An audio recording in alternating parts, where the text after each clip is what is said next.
নমস্কাৰ চাবিদসকল ড্ৰিমছ অসমৰ নতুন ভিডিঅ'লৈ আপোনালোকক স্বাগতম জনাইছোঁ। আজি ভিডিঅ'টোত আপোনালোকলৈ লৈ আহিছোঁ periodic assessment test PAT Assam December 2025 booth user manual. যিহেতু আপোনালোকৰ ষ্টুডেণ্টৰ ইভালুৱেশ্যন কৰিব লাগিব, ষ্টুডেণ্টৰ এছেছমেণ্ট কৰিব লাগিব, কেনেকৈ ষ্টুডেণ্টৰ এছেছমেণ্ট কৰিব সবিশেষ আপোনালোকক এই ভিডিঅ'টোত জনাবলৈ চেষ্টা কৰিম। চাবিদকৰ ভিডিঅ'টো শেষলৈকে চাই যাব। ইয়াৰ বাবে আপোনালোকে কি কৰিব লাগিব, ষ্টুডেণ্টৰ এছেছমেণ্ট কৰিবৰ বাবে আপোনালোকে পোনপ্ৰথমে ছুইপচাৰ্ট যি এপ্লিকেশ্যনটো আপোনালোকে প্লে' ষ্ট'ৰৰ পৰা ডাউনলোড কৰিব লাগিব। ডাউনলোড কৰাৰ পিছতে আপোনালোকৰ এটা মোবাইল নাম্বাৰ দি আপোনালোকে ৰেজিষ্ট্ৰেশ্যন কৰিব লাগিব। ৰেজিষ্ট্ৰেশ্যন কৰাৰ পিছতে আপোনালোকৰ এইদৰে এটা OTP আহিব, OTPটো আপোনালোকে লগ ইন কৰিব লাগিব। ইয়াৰ পিছতে আপোনালোকৰ লগ ইন কৰাৰ পিছতে এটা দেখিছে আপোনালোকৰ QR কোড এটা আপোনালোকে পাব। সেই QR কোড বা আপোনালোকে এটা লিংক পাব, সেই লিংকত আপোনালোকে ক্লিক কৰি আপোনালোকে ষ্টুডেণ্টৰ এছেছমেণ্ট কৰিব পাৰিব। ইয়াৰ পিছত আপোনালোকে টিচাৰ ৰেজিষ্ট্ৰেশ্যন কৰিব লাগিব। কেনেকৈ ৰেজিষ্ট্ৰেশ্যন কৰিব আপোনালোকক জনাব বিচাৰিছোঁ। ইয়াৰ বাবে আপোনালোকে জাষ্ট হাই লিখি আপোনালোকে ছুইপচাৰ্টত হাই লিখি আপোনালোকে চেণ্ড কৰি দিব। চেণ্ড কৰাৰ পিছতে আপোনালোকে দেখিছে আপোনালোকৰ বিদ্যালয়ৰ লেংগুৱেজ চিলেক্ট কৰিব লাগিব। পোনপ্ৰথমে আপোনালোকে বিদ্যালয়খনৰ যিহেতু মিডিয়ামটো কি হয় আপোনালোকে চিলেক্ট কৰিব লাগিব। চেণ্ড কৰাৰ পিছত আপোনালোকৰ বিদ্যালয়ৰ ইউডাইজ কোডটো আপোনালোকে ইয়াতে টাইপ কৰিব লাগিব। টাইপ কৰাৰ পিছত আপোনালোকে পুনৰ চেণ্ড কৰি দিব লাগিব। তাৰপিছতে আপোনালোকৰ চেণ্ড কৰাৰ পিছতে আপোনালোকৰ বিদ্যালয়খনৰ নামটো আপোনালোকে স্ক্ৰীনত দেখিবলৈ পাব। ইয়াৰ পিছত আপোনালোকে টিচাৰ ইউনিক ID, যিহেতু 86টো যি টিচাৰ ID আছে, ইউনিক নাম্বাৰ এটা ইউনিক ID এটা আছে, সেই ইউনিক IDটো দি আপোনালোকে টিচাৰটো লগ ইন কৰিব লাগিব। চিলেক্ট কৰিব লাগিব যিটো মিডিয়াম হয় বিদ্যালয়খনৰ। ইয়াতে দেখিবলৈ পাইছে আপোনালোকে কেইবাটাও মিডিয়াম আছে, বেংগলী, ইংলিছ, বড়ো, হিন্দী আৰু আছামিজ। এই 5টা লেংগুৱেজৰ ভিতৰত আপোনালোকে বিদ্যালয়খনৰ যিটো লেংগুৱেজ হয় আপোনালোকে সেইটো চিলেক্ট কৰিব লাগিব। চিলেক্ট কৰি আপোনালোকে চেণ্ড কৰি দিব লাগিব। ইয়াৰ পিছতে আপোনালোকে কেনেকৈ এছেছমেণ্ট কৰিব আপোনালোকক জনাব বিচাৰিছোঁ। ইয়াৰ বাবে আপোনালোকে পুনৰবাৰ ক্লাছ চিলেক্ট কৰিব লাগিব। ক্লাছ যিহেতু ক্লাছ 3ৰ পৰা ক্লাছ 8ৰ যিসমূহ ছাত্ৰ ছাত্ৰী আছে তেওঁলোকৰ এছেছমেণ্ট কৰিব লাগিব। কেনেকৈ এছেছমেণ্ট কৰিব আপোনালোকক জনাব বিচাৰিছোঁ। ইয়াৰ বাবে আপোনালোকে কি কৰিব লাগিব, ইয়াত দেখিবলৈ পাইছে আপোনালোকে ৰেকৰ্ড ষ্টুডেণ্ট পাৰফৰ্মেঞ্চ দেখিছে, আপোনালোকে ইয়াত ক্লিক কৰিব লাগিব। ইয়াত ক্লিক আপোনালোকে চেণ্ড কৰি দিব লাগিব। তাৰপিছতে আপোনালোকে ক্লাছ চিলেক্ট কৰিব লাগিব। যিহেতু ক্লাছ 6, 7 আৰু 8ৰ ষ্টুডেণ্টৰ মাজত এই যি পেড এক্সাম হ'ব আপোনালোকে ক্লাছ 6 চিলেক্ট কৰিব লাগিব। চিলেক্ট কৰি আপোনালোকে পুনৰবাৰ ছাবজেক্ট চিলেক্ট কৰিব লাগিব। ইয়াত ছাবজেক্ট দেখিবলৈ পাইছে আপোনালোকে আছামিজ, বেংগলী, বড়ো, ইংলিছ, EVS, হিন্দী আৰু মেথছ। এইকেইটা ছাবজেক্টৰ আপোনালোকে ষ্টুডেণ্টৰ এছেছমেণ্ট কৰিব লাগিব।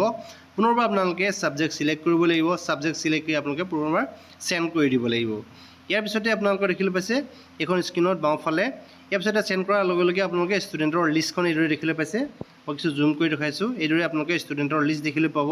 আৰু প্ৰতিজন ষ্টুডেণ্টৰ আপোনালোকে এজন ষ্টুডেণ্টকৈ আপোনালোকে এছেছমেণ্ট কৰিব লাগিব। ইয়াত ষ্টুডেণ্ট চিলেক্ট কৰাৰ লগে লগে আপোনালোকে দেখিবলৈ পাইছে প্ৰেজেণ্ট আৰু এবচেণ্ট দুটা অপশ্যন পাব আপোনালোকে। যদি ষ্টুডেণ্টজন এবচেণ্ট হয় এবচেণ্টত আপোনালোকে ক্লিক কৰিব লাগিব আৰু এছেছমেণ্ট কৰিব নালাগে। যদি আপোনালোকে প্ৰেজেণ্ট হয় আপোনালোকে প্ৰেজেণ্টত ক্লিক কৰিব।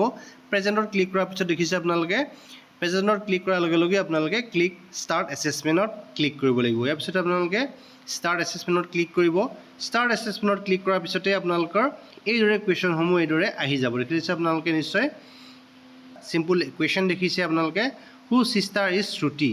দেখিছে আপোনালোকে এই যি শ্ৰুতিৰ ছিষ্টাৰ কোন হয় বুলি এটা কুৱেশ্যন সুধিছে। ইয়াতে কেইবাটাও অপশ্যন আছে, 4টা অপশ্যন আছে। 4টা অপশ্যন নহয় 5টা অপশ্যন আছে। 5টা অপশ্যনৰ ভিতৰত এটা নট এটেম্প। যদি আপোনালোকে ছাত্ৰ ছাত্ৰীজনে এই কোনো এটাও 4টা অপশ্যনৰ ভিতৰত এটাও যদি অপশ্যন তেওঁলোকে চুজ কৰা নাই বা এনচাৰ কৰা নাই তেতিয়াহ'লে আপোনালোকে নট এটেম্প বুলি ক্লিক কৰিব লাগিব। যদি আপোনালোকে যিটো ষ্টুডেণ্টজনে ষ্টুডেণ্টে যিটো কুৱেশ্যন তেওঁলোকে এনচাৰ শ্বীটত কৰিছে সেইটো আপোনালোকে ইয়াতে চিলেক্ট কৰিব লাগিব। চিলেক্ট কৰি 7 কণ্টিনিউত ক্লিক কৰি দিব লাগিব। 7 কণ্টিনিউত ক্লিক কৰাৰ লগে লগে আপোনালোকে তলত দেখিছে আপোনালোকে কনফাৰ্ম বটনত ক্লিক কৰিব লাগিব। কনফাৰ্ম বটনত ক্লিক কৰাৰ লগে লগে ষ্টুডেণ্টৰ যিটো ছাবজেক্টৰ এছেছমেণ্ট কৰিছিলে সেই এছেছমেণ্টটো কমপ্লিট হৈ যাব। এইটো দেখিছে আপোনালোকে আছামিজ, ইংলিছ, মেথছ, EVS আৰু ছ'চিয়েল ছায়েন্স এইকেইটা ছাবজেক্ট আপোনালোকে ছেপাৰেটলি এটাকৈ আপোনালোকে ষ্টুডেণ্টৰ এছেছমেণ্ট কৰিব লাগিব। ইয়াৰ পিছতে আপোনালোকে দেখিছে আপোনালোকে পুনৰবাৰ ঠিক তেনেদৰেই যিহেতু এটা ষ্টুডেণ্টৰ এছেছমেণ্ট কমপ্লিট হৈ যোৱাৰ পিছতে আপোনালোকে click record performance another student. ইয়াৰ পিছতে আপোনালোকে ছেকেণ্ড ষ্টুডেণ্টৰ এছেছমেণ্ট কৰিবৰ বাবে click on record performance on another ষ্টুডেণ্টত ক্লিক কৰিব লাগিব।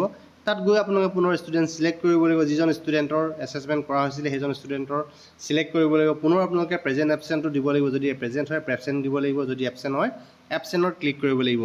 ইয়াৰ পিছতে ঠিক তেনেদৰে ছেইম আপোনালোকে যেনেদৰে কুৱেশ্যনসমূহ যেনেদৰে এছেছমেণ্ট কৰিছিলে এনচাৰসমূহ যেনেদৰে কৰিছিলে ঠিক তেনেদৰে ছেকেণ্ড ষ্টুডেণ্টজনৰো কুৱেশ্যন 1 by 1 কুৱেশ্যনৰ এনচাৰসমূহ আপোনালোকে কৰিব লাগিব এইদৰে অতি সহজে আপোনালোকে ষ্টুডেণ্টৰ এছেছমেণ্ট কৰিব পাৰিব আপোনালোকে ষ্টেপ বাই ষ্টেপ আপোনালোকে কেনেকৈ এজন ষ্টুডেণ্ট আপোনালোকে ইভালুৱেট কৰিব লাগিব এছেছমেণ্ট কৰিব লাগিব প্ৰতিজন ষ্টুডেণ্টৰ ছেপাৰেটলি আপোনালোকে লেংগুৱেজ 1 ইংলিছ নতুবা লেংগুৱেজ 2 আছামিজ বা English EVS maths social science আৰু চায়েন্স যিহেতু আটাইকেইটা যিহেতু 5টা ছাবজেক্টৰ 10 নম্বৰকৈ বেলেগ বেলেগকৈ থাকিব আৰু এই 10টা কুৱেশ্যন ছেপাৰেটলি ষ্টুডেণ্টৰ কৰিব লাগিব আপোনালোকে 10টাকৈ কুৱেশ্যনৰ এনচাৰ কৰাৰ পিছত যেহেতু সৰ্বমুঠ 50টা কুৱেশ্যন আছে সেই 50টা কুৱেশ্যনৰ আনচাৰ কৰিব লাগিব আনচাৰ কৰাৰ পিছতে আপোনালোকে লাষ্টত আপোনালোকে ফাইনেল ছাবমিট কৰিব লাগিব কেনেকৈ ফাইনেল ছাবমিট কৰিব আপোনাক জনাব বিচাৰিছোঁ ইয়াত দেখিলোঁ পাইছে আপোনালোকে ক্লিক অন আছাম পেড বুলি এটা